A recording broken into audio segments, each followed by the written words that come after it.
How to create gate pass outward in Businet.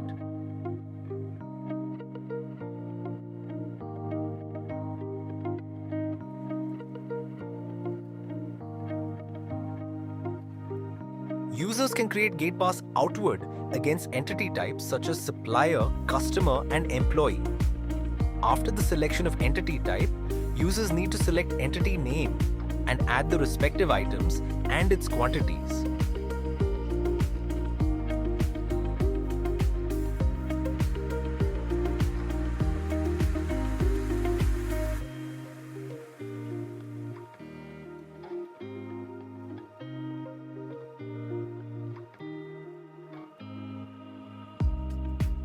Users can also select the returnable option if the material needs to be returned.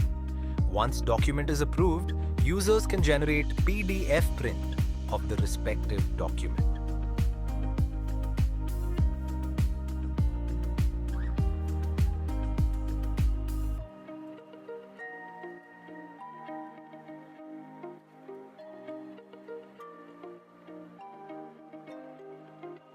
Thank you. For more details or queries, please contact Businet team.